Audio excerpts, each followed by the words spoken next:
Welcome, you beautiful people, to the UKLC. My name is Munchables, and I'm joined by Orcs once again as we jump into our semi-finals for the weekend. We have some serious matchups coming your way. Yeah, I mean, we had some great games yesterday. The big one for me was the fact that Barrage managed to get that first point, break the 5-month losing streak, which is, that's a hell of a losing streak. And it's a hell of a way to break it as well, managing to take that game against Diabolus yesterday, and we'll see whether they can keep that ball rolling. And don't forget, everyone that's playing here today, everyone fighting for that tower final at the end of today, they're also fighting for their chance to go to Twickenham in that grand final. That's where it's all going to be kicking off. Full best of 5 on September the 1st. Yeah, and it's going to be hypey. I can't wait to see who makes it there. We know that either XL or Fnatic are guaranteed a spot there, because whoever gets first place at the end of these 7 weeks, 7 towers, will guarantee a spot there. Because of the format of the playoffs, we will be running a gauntlet, so the finals will be between the number 1 seeded team and whoever fights their way up. Yeah, through that, it's going to be a grueling gauntlet, that is for sure. And whoever wins it gets to go and play at a football stadium. Live finals, cannot wait to get over to Twickenham. It's going to be incredible. But we still have some games to go until we get to our finals. And in the meantime, make sure you guys at home are getting involved in the conversation. We want to know who your favorites are. We want to know which one is the match to watch for you guys here today. Obviously, we're going to be looking towards that tower final, but we've still got matches to go before we get there. Yeah, absolutely. I think Feeling, they had an upset yesterday against M&M. Their chance for an even bigger upset against Fnatic Rising. It would be crazy if they pulled that one off, but crazy things have happened. Make sure that if you do want to get involved in that conversation, you're atting us on Twitter. That's going to be at LVP UKLol. And also don't forget to use our hashtag. It's hashtag UKLC. So get involved in that conversation. We want to know what your opinions are, and we'll be featuring some tweets on the stream in the production room going, one of these. Some kind of karate thing, I think. I think it's a karate thing. I think he's trying to teach us some sort of wax on, wax off. Yeah. One of those, who knows? Yeah, I'm not sure about that one. Anyway, don't forget as well, we had some insane upsets yesterday. We had M&M going down. We had Barrage managing to take their series and break their losing streak. If you missed all of the action yesterday, first of all, there was some crazy games. Definitely watch the Barrage one. Monkeys had a Baron steal and everything 2v4. It was insane. Head over to YouTube. It's going to be the same as our Twitter, LVP UKLol, and you can watch those VODs. You can rewatch some of the action from yesterday. Yeah, and there'll be a little bit of other content sprinkled in there. Oh, yeah. VODs are available if you want to watch over the games yesterday. I mean, I had a quick look back over them earlier, and there were some very hypey moments. And we do have a lot of hypey moments throughout every single week, but it means so much when we're getting so close to the playoffs. Yes. Now is where things are getting locked in place. And yesterday especially, there was just a lot of super high-level individual plays. Like, we had some crazy mechanical art plays. I mean, there was a 2v1 top lane from a Nico, which we've not really seen that much crazy Nico stuff here in the UK, so I was excited to see some more stuff coming in. And we actually have some highlights of the games yesterday. Yeah, and this is a game between Fnatic and Enclave. Pretty one-sided overall, but you can see Enclave, often the instigators in these plays. They started off pretty well, but just tunnel visioning, and NG, he was playing with fire so much. You can see him in this clip, and there was another fight in the game where he's on such low HP, and he's just baiting them in. He's taunting them. Yeah, he is literally going to be the carrot on the end of that stick, and Enclave ended up being the donkey in that one. But it was definitely interesting to see Fnatic managing to still pull out such a convincing win when they had sub in the top lane, sub in the bottom lane as well. But this was the matchup between Feeling and M&M, and in the end, Feeling base raced it all the way to their victory. Yeah, it was so hypey. There was a clip posted on Twitter showing the comms. The players, they were putting their all into this, and for good reason, because this is the first team other than XL and Fnatic to take a game of M&M in this summer. They were solidified as that third place team because they could only lose the top 2. And this is the clip. This is the big one. Monkeys, you see him flash over, gets the kill. And Diva as well did absolute work to be able to push Diabolus off of the Baron. That was a 2v4, and they got the Baron. And the crazy thing is, neither of them got MVP for the game, despite that hero performance, because Zergoth was just monstrous on this Crocodile. And you can see him here, burning through all of Diabolus, rushing through the backline. And Diabolus had this composition that scaled pretty well. They had these massive backline carries with protection from the Karma. Yeah. And we were saying, we were concerned that despite his great saxophone performance, Zergoth's Crocodile would fall off in the later stages, but he just did not let it happen. No, he certainly did not. You could feel the jazz radiating from him in this game. But honestly, Barrage, they just pulled something out of the bag in this one. Like, nobody was expecting them to come out swinging like this. Everybody was saying that the loss streak would continue, but they managed to upset the apple cart. Diabolus went packing, and we'll see if they can keep that rolling. But our last game of yesterday, this is the 2v1 I was talking about. Yeah, and it's played very well from the side of Mepillion, and for someone who had a rough early laning phase, and also was having his debut in the UK scene, it's a lot of pressure, and especially when you start it off badly, it can very much get to you. You can think, oh god, am I going to cost the team this game? But he found his opportunity there, and branching off that, there's a reason we're giving him this next accolade. Yeah, absolutely. We mentioned Mepillion already. We saw his 2v1. He is going to be the unsung hero of yesterday, and I think rightly deserved. He didn't get the MVP in his matchup, but definitely deserves some props for having such a stellar performance. His first game in the UKLC gets a 2v1 top lane, and also bringing out the Nico. Awesome to see brand new players doing so much great stuff. Yeah, and I like the fact that a lot of times when you're putting a top lane matchup, they might go for something more safe, more difficult to punish. Instead, he goes for the Nico, which by all means we saw get punished pretty heavily, but he bounced back and he offered a lot to his team further on from that point. It's great to see players who, I mean, he struggled, but he managed to bring it back and he made a great debut, and I believe we are going to see him again today, so hopefully he can continue that streak. Yeah, and this is the thing. All of these guys that managed to win their games out, we saw highlights from them yesterday. We'll see if they can make that happen once again. Barrage is the one, right? Yeah. Barrage is the one we've all got to be watching out for, but one thing that I will say is yesterday, Orcs was the only one watching out for Barrage. We can glance at our predictions. And Orcs, literally the only person to get that point. He was the only one that believed in the comeback. I mean, it's sort of reminiscent of how my predictions have gone that I'm the only person to vote for a team who hadn't won a single game. But it worked out. The curse was broken for a game, but then it swiftly fell downhill in the Demise vs Vision matchup. But here's where we stand right now. Obviously, the one left is the Tower Champions. A lot of people favor XL from their form last week. But Jake alone in first, looking to hedge his bets for Fnatic Rising. He's got a different prediction there for the Tower Champion. We'll see. As you can see, Tower Champion going to be right up at the top. First, though, we have to get through our bracket. We're going to have Barrage up against Demise, and then Phelan against Fnatic Rising. Then the winners of those two will go head-to-head to see who will take on XL at the end of the day. Yeah, definitely going to be a difficult one for Phelan in this matchup against Fnatic Rising. It's very Fnatic Rising favored, but so was the game against M&M. And I think it shows that no matter how much you might favor one roster, upsets can and will happen. And if Fnatic, especially since they've changed up a lot of things with their roster, the fact that Ronaldo's now in the support, the fact that they yesterday had a sub, they have got Shikari back today, who did have some internet issues, but he will be back. It's just changing these things up. A lot of different dynamics of the roster can cause issues, and Phelan could capitalize on them. But that's our game 2. Game 1. Yes, game 1 is going to be Barrage up against Demise. So this is going to be really a big test for Barrage. Demise, obviously, kind of a middle-of-the-table team. Barrage finally getting their first win. And this is now going to be the question for them, because nobody expected them to get their win yesterday, apart from Orcs.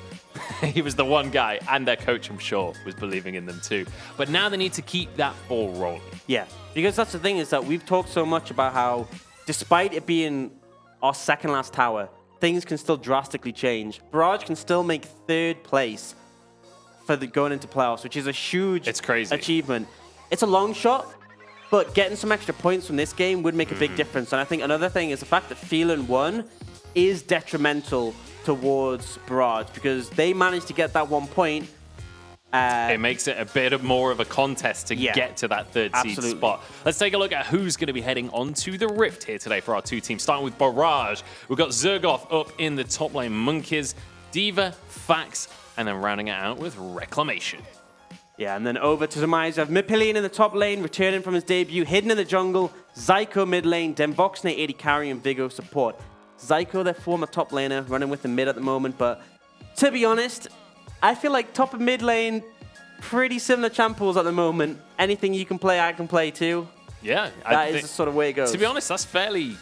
I would say that that's pretty true of the entire scene right now. Yeah. Like, there's a lot of these flex picks, a lot of the Akali, a lot of the Aatrox, a lot of the Aurelia, these picks that can be shifted around. Everyone has to be able to play them because that's the meta right now. That's what's strong. And if you can't play those picks, you've got to be able to fall back on the Azir. You've got to be able to fall back on the Corki. Yeah, and I think the big thing as well is that Zyko, he has played a lot of champions who people might say have more homes in the mid lane. He played the Yasuo top lane.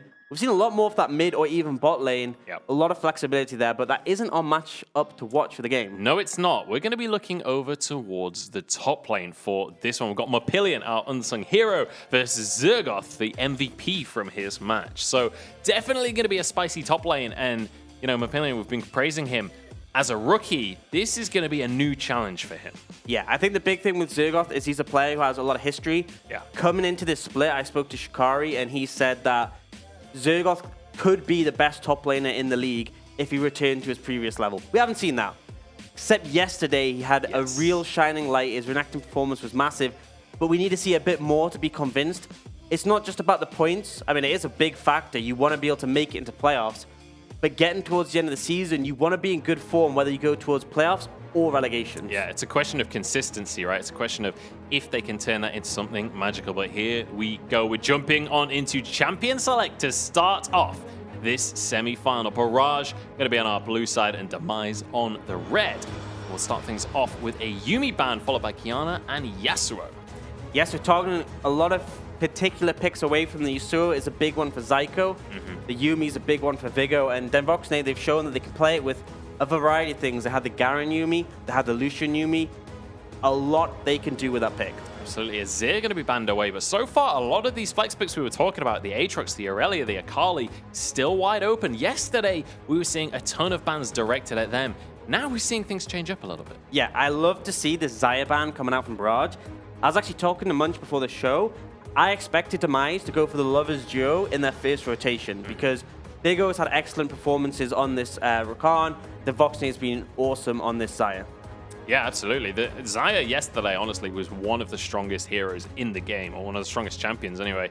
I'm curious to see if Xayah becomes a more prevalent ban here in the UK, but I'm getting ahead of myself here. Let's catch up with these picks. We've got Aatrox over on the blue side, then we have Akali and Aurelia. So the three that I was talking about, these big three flexes. Yeah, I was smiling because of that. They bring them out instantly, banning away a lot of the stuff that's being played, and that can sometimes be an issue going in draft. If you look at what the teams have played, and you go, let's not let them do that. But these picks, the reason they haven't played them is because they're typically banned away. Yeah. Does give a lot of flexibility, especially since Barrage. Sylas can essentially go all three lanes, top, mid, or jungle. Aurelia and Akali are both very strong solo lanes. You can flex top and mid. And Aatrox, again, he can go top, mid, jungle. So a bit more flexibility to Barrage. But they are going to pick up that Nautilus in the end. Just look at the way that these compositions are already starting to shape up, right? Just brawlers. Absolute brawls. Yeah. Like, we've got Sylas and Aatrox as the damage dealers on the side of Barrage so far versus Aurelia and Akali. All they want to do is fight in the mid game and the early game. They just want to start things. And you've even got some hard engage there with the Nautilus. So this is already shaping up to be an absolute bloodbath. And what I love is the fact that it's likely we'll have the Aatrox top lane. And we have the Akali and the Aurelia. Nunu. So we're going to have our matchup to watch, have a pretty heavy skill matchup. And yeah, Hidden, he got his first Nunu game with a split yesterday, and he's just about to get another one. This is looking like a spicy game to watch out for. Corki going to be banned away as well. So the defensive mid's going to be taken off the table. It's interesting that the Corki ban goes out there because obviously Aatrox is already locked in. And that, I mean, you tell me, you're the expert here. Does that suggest that Demise think that Aatrox is going towards the top lane? I think it definitely does. I think based on D.Va's playstyle and the champions he's picked up, on Azir, he was happy to scale up and be a monster later on. They're denying him his opportunity to just take that safe route into the late game. They're saying if you want to play up against things like Akali and Aurelia, you can't just take these safe picks and scale. You're going to have to fight us and go toe-to-toe. We'll see who they're going to lock in to go up in that task. But Tahm Kench going to be banned away as well. Things like the Xerath are open. We did see Xerath as a pick against the Azir yesterday. However, Azir is also a safe champion. A little bit more difficult when they can all in. Is banned away as well. So Demise took that one. I think the Sejuani ban is a big one. Xerath isn't banned away? No, the Azir, sorry. I thought you were saying as a counter to Azir. Oh, sorry, no. I was just saying we saw it yesterday. I think maybe it could be today. If you're picking it into Akali or Aurelia, you're going to have a bad time. I do like the Sejuani ban. because I honestly feel like any of the team would have taken Sejuani in that third pick. It's only because Hidden's so good on the Nunu, they took that instead. But when you have these bruisers, these melee solo laners, the big one is a Sejuani to synergize, and something that's been left open because the Xayah was banned. Do you know what normally is banned against Devoxne? Well, you can see it right there. It's the Caitlyn. That is being banned away from him, not always, but pretty consistently since the promotion tournament. It's a pick he really likes to play, and Viggo would be happy to pair Morgana with it, especially when you look at what you're dealing with.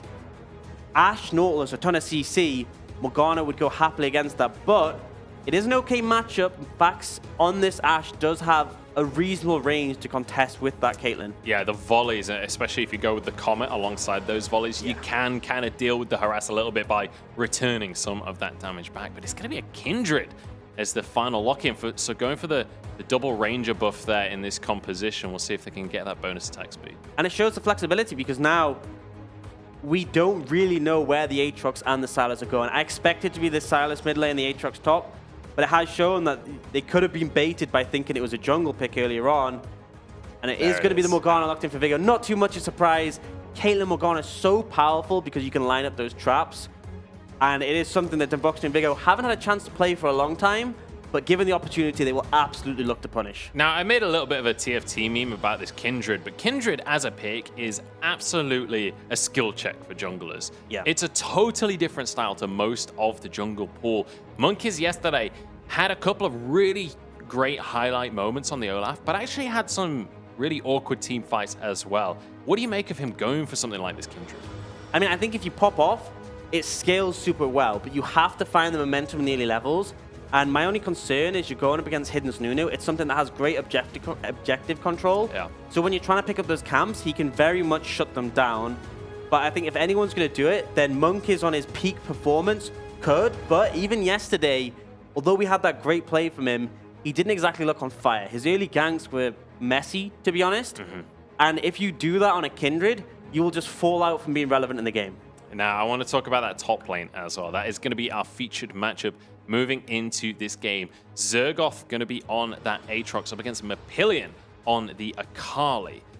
Now, that is kind of an explosive matchup. Give me a little bit of insight on that Akali versus Aatrox. So Akali's a lot more bursty. They both actually have a ton of sustain, but Aatrox has a bit more access to it in the early levels. Akali's going to go that Gunblade first, and she also has Ravenous Hunter, so once you get stacks for that, tons of healing. You can go...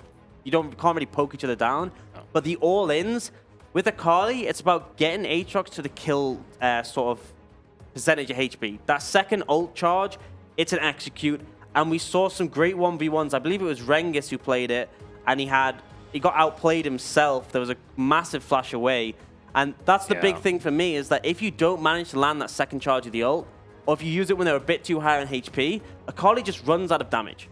You are gated by your energy. You can get 2 quick Qs off, and then you're sort of waiting. You can use your W for a bit of extra energy, but it takes 20 seconds to recharge your full energy pool, and Aatrox can just keep hitting you. His Q cooldown so short, he'll keep hammering away. It's the classic situation of you've got a great way of getting in, but do you have a way of getting out again if it doesn't all go to plan? We'll see how that top lane is going to pan out. But looking at the compositions overall, yesterday we had a varying set of games. Some of them very, very late games. Some of them incredibly quickly. Are we going to be waiting for scaling in this kind of matchup, or are you thinking that there's going to be much more early battles? I think it's going to be a lot of skirmish focus. I think both junglers will be looking for objective control. Hidden on this Nunu yesterday, he was just farming dragon after dragon after dragon, and I think he's going to be looking to do the same. But also, those camps for the Kindred, you want to shut down. And I think this means that both junglers will be trying to be proactive. And especially when you have laners as volatile as this, it's going to be a very explosive early game. And I'm happy to see it. All right, well, we've been talking about Twitter all morning, and we want you guys to tweet as well. We can see Bart from Barrage looking for the win, and he's even dropped us a cheeky little stock image of a boat with a thumbs up. So good stuff coming out from Barrage. They're feeling confident. And here we go. We've got Ashe actually saying from Diabolus that despite the loss, they're actually happy for Barrage. They're happy that this victory can finally come through and the loss streak can end. Yeah, and even more coming in. Barrage from last week today, the ship floats. It's... Monkey is ready for round 2. He's actually not going to go with the Olaf, unfortunately. But I'm glad that Barrage is getting so much support from the community. It's like, it's finally happening. Barrage are finally back on the map. And speaking of getting on the map, that's exactly what we're going to do. Barrage are back on the map in more ways than one as we're going to jump onto Summoner's Rift. It's going to be a Barrage on our blue side and Demise over on our red side to start this one off. Seen a lot of aggression already coming out from Demise. They have the strength of the snowball and also the binding. Fax, AFK. Oh dear, he's been caught out. Flash immediately popped. And they're going to be happy with that one. Not quite as good as a kill, but definitely going to be happy to walk away with a very early flash. And that's the power of the new level 1. You go that snowball, it gives you the movement speed and that massive stun. Unfortunately, Vigor wasn't there in time to follow up with the binding, but a flash from an Ashe this early is massive, especially considering that champion has no mobility at all. You don't have the black shield that Vigor has to protect you from CC. You don't even have the net to jump away. And now I feel like there's going to be a target on that AD carry for the rest of the game. Yeah, absolutely. And we'll see if Hidden is going to focus on that bottom side of the map. Typically, with Nunu as well, he can focus on those objectives. So Dragon may well be a big focus for him. And when you're focusing on Dragon, bot lane often ends up being collateral damage. Absolutely is. And obviously Monk he wants to have a strong early game. Getting those 4 stacks on Kindred are crucial if you want the extra range advantage. He's actually set his mark on Hidden's Nunu already, so it does look like he's wanting to go toe-to-toe in the early levels and then those stacks for himself.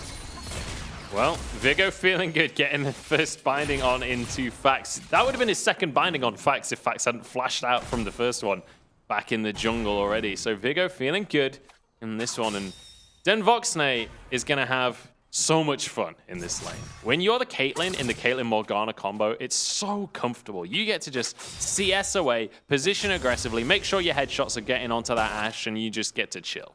Yeah, and one thing I got to say is that I feel like it was a little bit greedy of Monkeys to start the red buff. I understand why. It gives him a much better start. You'll see he hits level 3 after these chickens.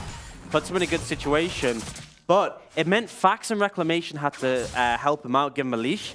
And it gave Voxnay and Vigo control the lane. And one of the big things about Morgana is you have that level 1 to contest the lane. And then as soon as she has the black shield, it becomes so much more difficult. They sacrifice that level 1 point.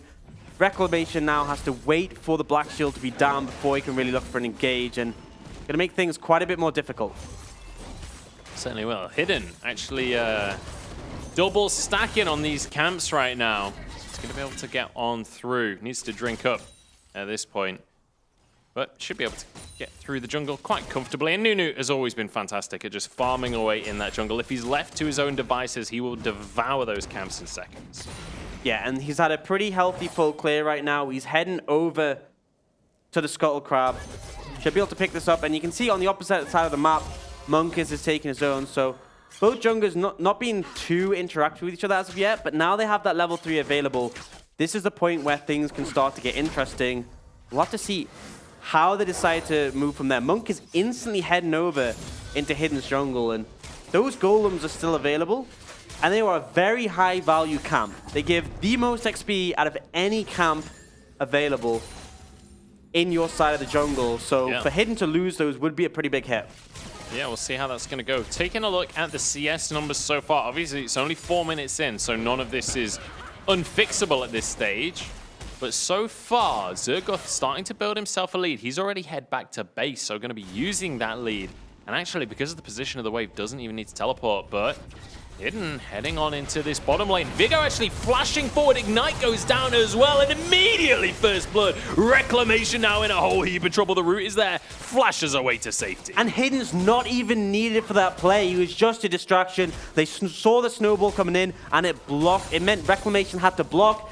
Vigo flashes in, and we talked about how this bot lane were a strong point for Demise. They are showing why already. Fax punished for that level 1 invade.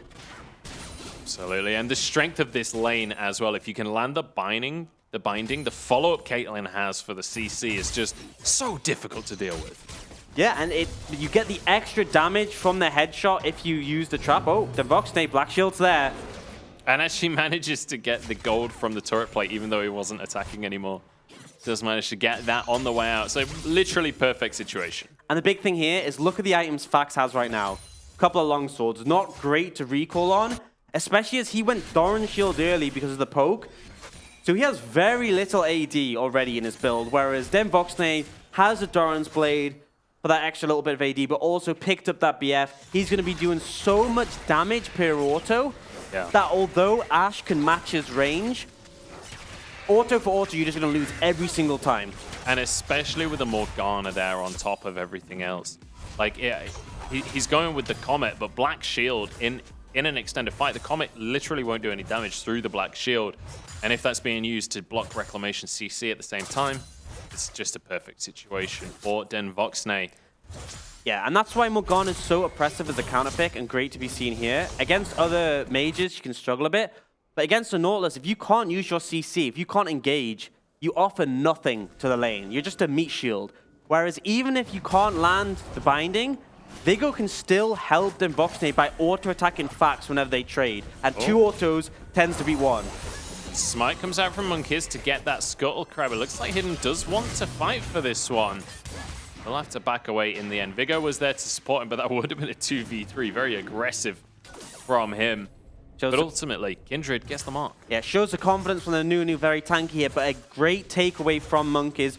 Moves his team down to secure that, but now that they've had to back off, they've had to give up some presence, and Infernal Dragon is on the cards. Oh, here we go. 1v1 in the mid lane, though. Zyko going in onto D.Va, but the damage is being returned pretty effectively. Zyko goes for the dive. One more shot would finish him off, and it's going to be a 1-for-1 trade in the mid lane as the Dragon goes to Hidden. Yeah, 1-for-1 trade overall, so no real advantage gained there. Both of them going to walk away moderately happy, but the big thing is Demise pick up that Infernal Dragon. Definitely a massive asset to have here, especially when you look at how many people on Demise are going to benefit from it. You can get some massively high amounts of AD and AP on all these champions, your Carly, the Aurelia, and that Caitlyn. Yeah. I want to ask you about that dive, right? Because Zyko goes for that one. He knows that the odds are he's probably going to die in that situation. Is that worth? You know, in solo queue, everyone jumps into all chat immediately, types #worth. To show dominance, right? But is that actually worth it in that situation? In that specific situation, I'm going to say no. We'll wait and see this play first. D.Va now with no flash. Maybe Zyko is setting up just for this. No, D.Va is going to be able to walk away, dodges the snowball, and they're not going to be able to grab anything from that. So there's 2. Oh, even more action. Look at the binding. It's just beautiful. Look at the follow-up damage from Voxnay. Reclamation now has to try and walk his way out of this one. His Q's on cooldown. Vigo going to get the binding back up, and there's a second headshot. There's a second kill. And that is going to be Voxnay rolling forward in damage. And the discrepancy between bot lanes is showing already. Fax on Reclamation with the new additions to fix up Barrage's issues, but so far, all they're doing is helping out Demise in this lane. Yeah, losing out these 2v2s is rough. Look at the headshots forcing out Monkeys' ult as well. Voxnay has his ace in the hole available if he can get just a tiny bit more damage down. I think the mana is the issue here. I think he's just short of having enough mana, but the heal from the ultimate from Kindred does keep Monkeys safe. But the fact he had to use that for essentially nothing from Vigo and Voxnay, this lane is looking to take over the game. It's so obnoxious. It's so difficult to play against this lane because they have so much range. But again, these 1v1s between Zyko and D.Va, it's so fast-paced. It's so exciting to watch because they both have so many dashes and so many different abilities to zip around the fight. Absolutely, and pretty hypey matchup. Going back to that point, question you asked me earlier about whether it was worth it, I think that the problem there was Zyko's wave was behind him. It was going to bounce back, and I'm not going to be able to make this point at any time. No, you're certainly not, because Monkeys wants to get on into this fight. He's flashed on forward. Disarm comes on through. Zyko wants the 2v1 Wait, he's gonna get it! Gets 1 kill for himself. Doesn't turn it into 2, though. So 1-for-1. D.Va gets the assist for his jungler as well as he moves back to the mid lane. Oh, and Zyko just doing the best he can to find that turnaround. That was pretty hypey. 1v2 still manages to get the kill on a Monkeys, and the big reason he got that was because he... Oh, look at Mappilion, though.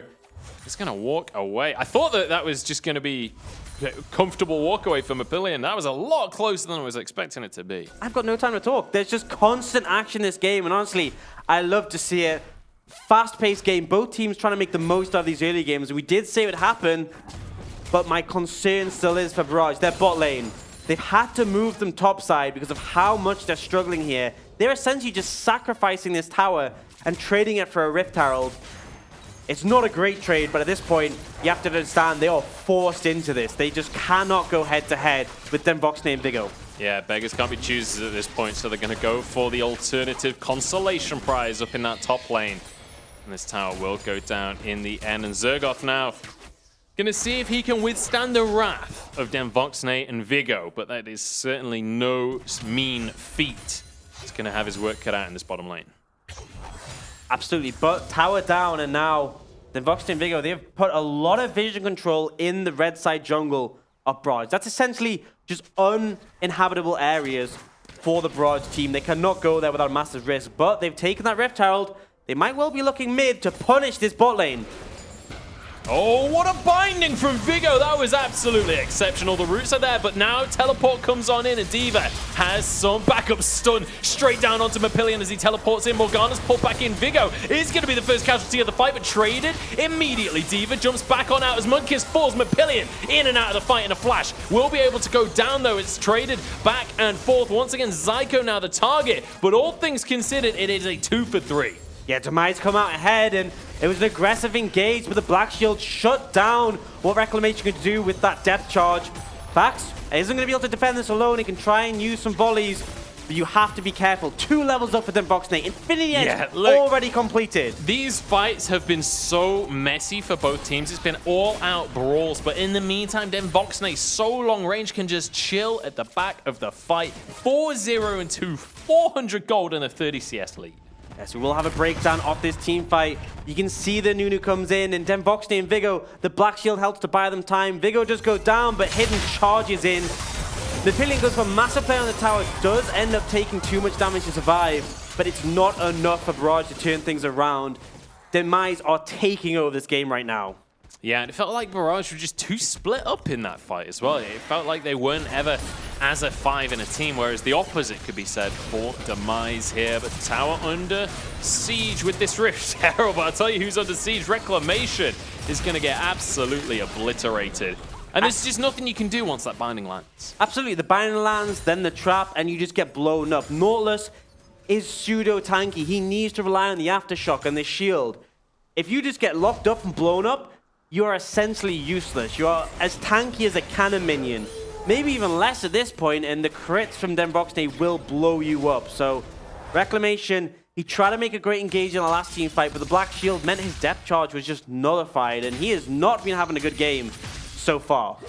He certainly has not, but as a Caitlyn main, this game is certainly satisfying to watch because Demoxnay is showing exactly what it looks like to roll away with things, and with a second BF sword in his inventory already, he's getting ready to snowball this one. And that's the question you have to ask is, you say you're a Caitlyn main, you know who else is? Demoxnay. This has been banned away against him so many times, and Barrage opted to leave it open.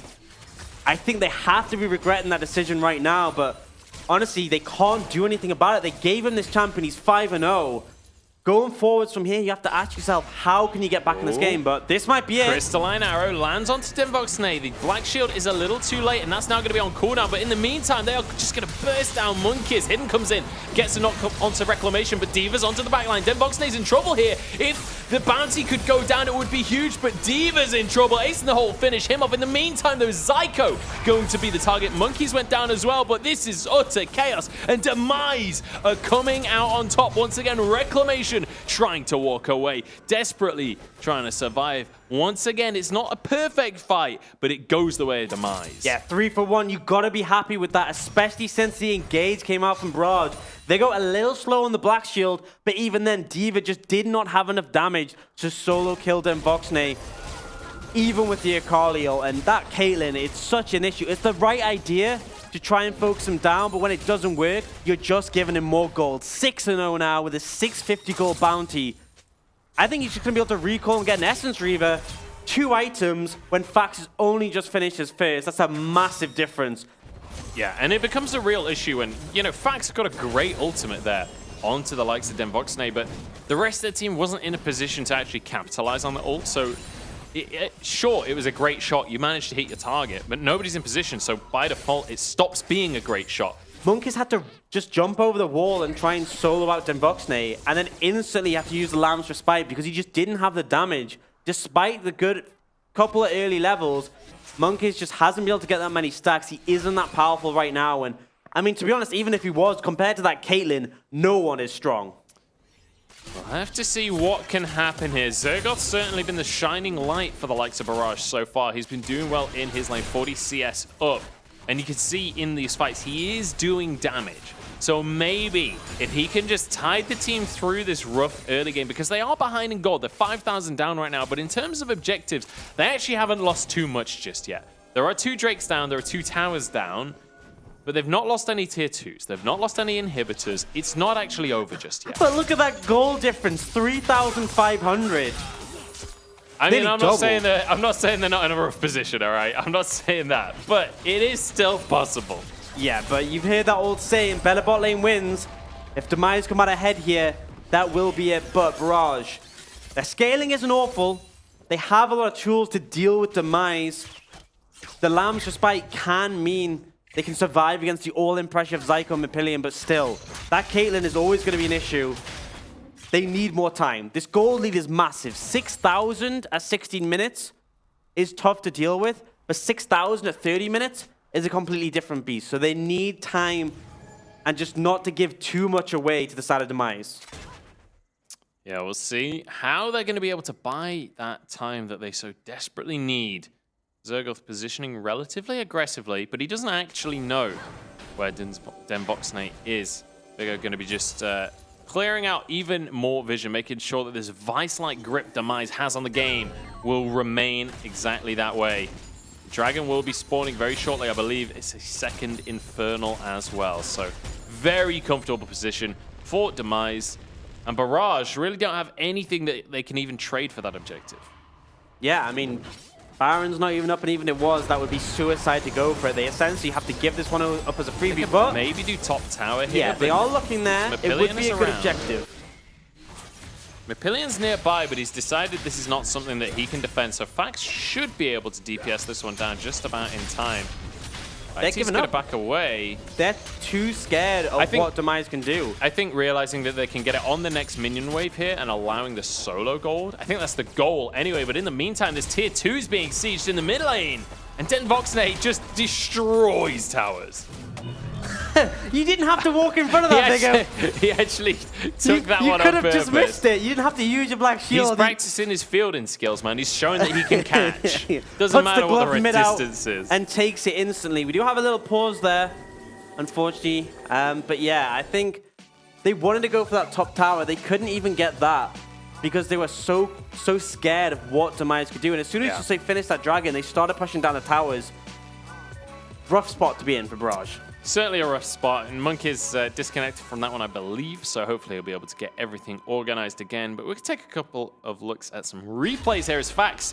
I mean, it was a nice ult, but it baited his entire team in. Yeah, you can see the black shield comes in late, but Monk is here. You do not win that fight. Nearly gets bursted out, and then D.Va, watch him in the top side. He's chasing after Devoxy, and despite hitting everything, apart from the last chain lash, he just doesn't have enough damage. And in the end, goes down to that ace in the hole. And on the other side of the map, Mepillion is just able to run away with a team fight, crushing Fax. They don't manage to get reclamation at the back end. They have bigger targets in their sight, but it's so rough. And it's a fact that despite, even if you force Devoxy to be by himself, because yes, D.Va didn't kill him, but he forced him away from the fight. Mepillion is still so strong. Zyko is still so strong. Fax can do nothing. He's so far behind in gold. Even if they just stood there and let him auto-attack it, if he auto-attacked them until they're half HP, they would still probably just run over him and kill him. It's so brutal. It's such a brutal situation to be in. And this is one of the really difficult things. And this is one of the things that sets apart the good teams from the great teams, is when you're in these situations, when you're this far down in gold, finding a creative way back into the game, because often it can feel impossible. However, almost all of that gold is in the pocket of Caitlyn right now. Devoxy has pretty much everything that his team has right now. Demise are relying on him surviving in these fights. If he can go down, if D.Va can get into a situation where that assassination can take place, suddenly this game actually looks winnable. Yeah, that's more than the gold difference. If you take him out of a team fight, that's 9,000 gold instantly removed off the total Demise. And that would actually mean the gold alive on the map would be ahead for Barrage. The issue is, though, at what cost? Because you saw they didn't have enough to take him out in that last fight we just saw in the replay. It feels like you're going to need a lot, especially if you have Vigo there to offer the Black Shield. If they do manage to, though, not only does it give them a great stead in that team fight, but the massive bounty he has, 1,000 gold in the pocket of whoever secures it, is by all means a massive prize. Yeah, we need you guys at home to be chiming in for Barrage here. They managed to break the loss streak. They're on the cusp, though, of defeat here against... Barrage. Up against Demise. They're on the cusp of defeat. And, well, if you get involved on Twitter, hashtag UKLC, you can let them know that you're there cheering for them. They're in a pause right now, obviously. The player stressful. It's not in there. They're going to be checking their Twitter feeds probably. Make sure that they know that they've got some support in this one, because Demise, they're over the moon with the situation. Yeah, absolutely. But, you know, if you want to show more support, I've seen a couple of them in Twitch chat. Hashtag do it for Jeff. Spam it away. If you want Barrage to come back and win this, spam it away. Hashtag do it for Jeff. All right, let's take a look at this is a fancy Vigo. Beautiful arrow. But Vigo, he steps away and then he's like, no, I'm going to take this with a Black Shield. He loves it. Just showing that he can catch. He's not. Catch, yeah. He is a catch. Vigo is an absolute catch. I've seen a lot of people. I saw someone in Twitch chat earlier say, cutest one in the UKLC. Who, Vigo? Yeah. I don't know, Kianan. Let us know. Fair enough. Let us know on hashtag UKLC. Who is the cutest player? Who's the cutest player? We want to know. Yeah, we won't do casters because obviously we know Jake's feelings would get hurt. Yeah. I mean, we were actually being told by production, I believe that may have actually been Jake, that it is actually him. Let's take a look as we're jumping back straight into this game, though. Demise still on the front foot. For anyone who's missed what's been going on so far this game, 5-12 is the scoreline. Demise have been running away with things, and it was all the story of Vigo and then Voxnay down in that bottom lane. You can see it on the scoreboard. This Caitlyn Morgana combo has just been rocking the world of Facts and Reclamation. Absolutely, and it hasn't stopped with them. It has gone even further. They've managed to just lay the pressure down on other areas of the map. Okay, there's one item I'm seeing someone's built that I think is a bit weird. I'm gonna let you take a look. Viewers as well can take a look. Tell me when you think you spot it. Are you quizzing me? I'm quizzing you. What do you think is a bit like... Take a cheeky peek. Things that make you go, Is it the Executioner's Calling? Nope. No? Okay. I already give up. Tell me. It is those boots on the Ash. I've actually seen this before. Have you? Yeah. I'm not even kidding. I have actually seen that before. Because it gives you cooldown reduction, you see. Right, but normally the build on Ash is you go Essence Reaver, then Triforce, which gives you 40%. I mean, I don't want to say anything too harsh, but he's the one playing and you're the one casting orcs, so... Yeah, but he is playing... Maybe he's the... Maybe the 1-3 Axe... 1-3 ADCS down. Not convinced. Not convinced. We have just heard in our ears he is running Transcendent, so... I mean, it makes sense, because when you hit that 50% CDR, you do get some free AD, but it does mean you're going to be very focused on just volleying and being as far away as you can from all of Demise, but I don't think that's a bad plan at this point. I will say, like, I have seen Ashes do this before. I'm not the analyst here. I don't know how optimal that is, but I have seen it before. You can go to Yemen. Can I? Yeah, right. because you're not an analyst. You're not an analyst, so you can go to Yemen. Sorry. But yeah, I mean... Getting carried away. It does give them the extra AD. I guess Berserker Greaves is a more common one because you get that extra auto-attack damage. Well, not auto-attack damage, extra attack speed. But I think that you're in a position here right now with Fax where you can't auto-attack anyone. Because if you're auto-attacking someone, they're going to be in range to kill you. I feel like if then Voxnay's auto-in trade 1-for-1, you die. If Zyko is in range to dash on you, you die. If Mapillion's in range to dash on you, you die. So going for the very max range build. Oh no. The root on Monkeys. It's happening time and time again. He's going to be going down after the ult times. Actually flashes away. Will survive for now. Nobody's dropped just yet for Barrage. But their top lane tier 2 could be in trouble. Or perhaps the Baron itself. Yeah, and 3 massive ults being used so far for Barrage. Feels like Demise are confident to go straight over this Baron. They are burning through it. Double Inferno on the mountain makes this quick. Yeah, I mean, there's absolutely no contest from the side of Barrage here. This is going to be the Baron going the way of Demise. And now the question is, what can they do with it? But with a Caitlyn on that side, man, that is going to be really difficult to defend against these sieges. Yeah, absolutely. It's going to make it so much more difficult. And the ideal thing now, I mean, you can see them coming out the base. A 1-3-1 for Demise's composition would be so hard to deal with. Zergoth, he's up in CS in his lane matchup, but he isn't going to get played. They are sending Zyko up against him. They're really in a pretty confident position, and the execution is calling effective against both the Sylas and the Aatrox. Tower does go down, so it's a small thing that's picked up by Barrage. The first of the game, but you can see the 1-3-1 being set up by Demise. The Caitlyn Morgana in the mid lane, so hard to engage on, so much pushing power. And then the Aurelia and the Akali, they can shove in with the Baron waves, and then they can just call the mid trio to move over and help them finish off the tower once the wave is in position. But for now, Demise is going to pick up a pretty free Mountain Dragon. Will be their second of the game, and as far as Drakes go, 2 Infernal, 2 Mountain, pretty good. Yeah, I mean, we were talking about this yesterday. Sometimes the Drakes can decide things. I really don't feel like the Drakes have been a deciding factor in this game, though. Even though they've had 2 Infernals and 2 Mountains, it is very nice to get those as your Drakes. They've had such a tremendous lead this entire time that realistically, they could have had any Drakes, and I still think they would be in this position. They could have had no Drakes to still be in this position, to be honest. But it definitely does help, especially when you look to siege down these towers. The extra AD, the extra damage to towers. You can see when Devoxney starts hitting this, it's going to hurt. Yeah, D.Va taking a massive chunk there from the ace in the hole. And this is the power of Baron right now, you know? You just sit there with the cannon. There's very little that the likes of Barrage can do, because anyone that steps forward is going to get smacked in the face by Devoxney's gun. And look at those crits coming out. Now it's 75%. Has the Vamp Scepter as well for some more sustain. And Fax, if you get in range to get Rapid Fire Cannon procced, you are going to hurt.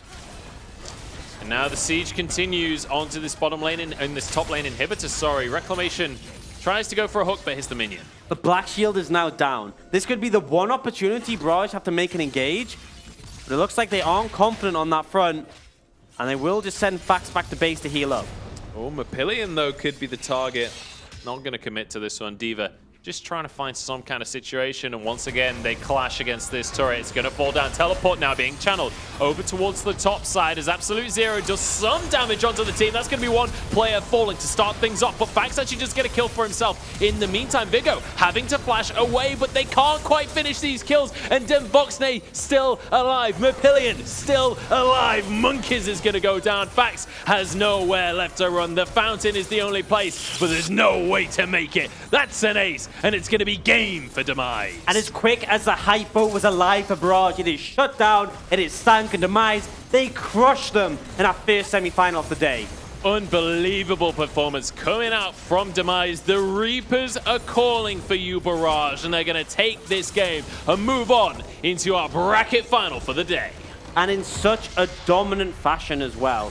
They didn't even make it look close, and honestly, Barrage's bot lane abused is the only way I can say it. They picked a really dominant bot lane, the Caitlyn Morgana, but also it's a staple pick for Devoxney. It's something that he rarely gets his hands on, and we saw why. Yeah. And we've been given a lot of credit to Devoxney, but Vigo as well played exceptionally on this Morgana.